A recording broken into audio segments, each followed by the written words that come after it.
have 4,448 cases of coronavirus in Victoria. That's an increase into new cases of 238. Of those 238, 29 are related to known and contained outbreaks. 209 of those are under investigation by our public health team. There have been a total of 27 deaths, I'm sad to have to report, following the Chief Health Officer's media release yesterday. There's been a further death since then, a woman in her 90s. I'm not in a position to be able to provide any further detail as to that person's identity, but we send our best wishes, our thoughts and our prayers to her family. This will of course be a very difficult time for them. So that's 27 in total, one more since the Chief Health Officer's media release yesterday. There are 105 Victorians in hospital, 27 of those are in intensive care. There are 1,931 active cases across Victoria. There were yesterday some 27,040 tests done. That is a really significant number given that so much of the state is under stay-at-home orders. So that of course limits movement. That of course for some might be a barrier. It shouldn't be really, but for some it might be a barrier to going and getting tested. Can I thank each and every one of those 27,040 people who yesterday made a powerful contribution to our fight against this virus, coming forward, getting tested, giving us the data, the insight, the understanding about where this virus is, how it's moving. Without that data, it's incredibly difficult to be able to contain this virus, to pull it up, to get it into a controlled situation. It's very, very important that people keep coming forward and getting tested. We've got more than 150 test sites across the state. It's a relatively simple and quick process, and one that does make a really big difference to obviously knowing where those cases are, determining who their close contacts are, chasing them, locking them down for that period until they get tested, or indeed for the 14-day period, whichever is the advice provided. It's logical, but it's really powerful, really, really powerful for all of us to get a hold of this thing.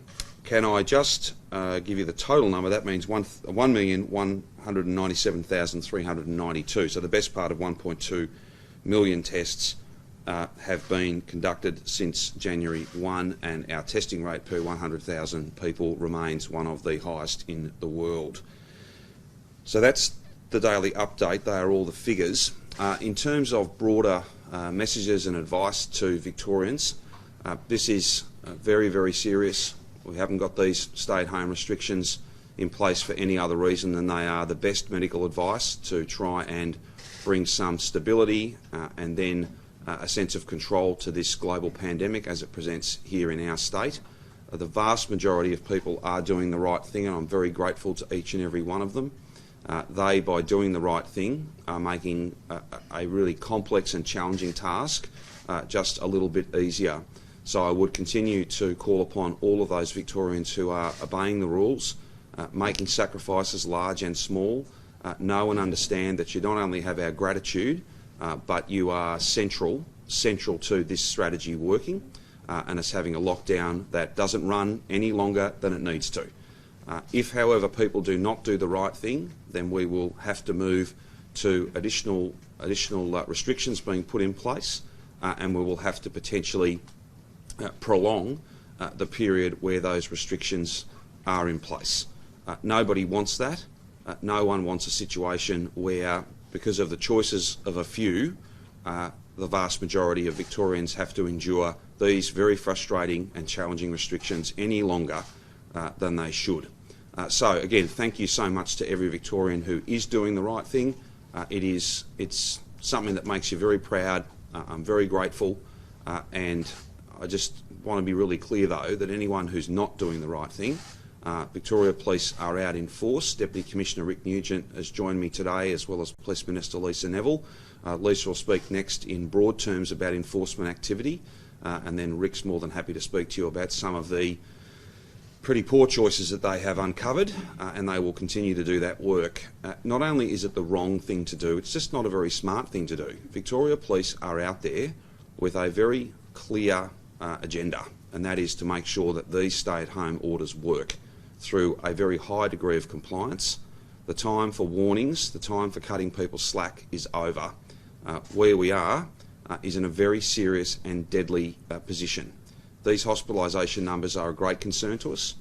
We have always been very clear that unless we all pull together, did the right thing, work to support each other, then families would be affected, communities would be affected, indeed our entire state would be impacted. We are confident that our dedicated nurses, doctors, all the health team have the resources and the resolve, the skill, the care, the compassion that they need to provide care and support to those who are gravely ill. But let's not leave it to the last line of defence, our health workers.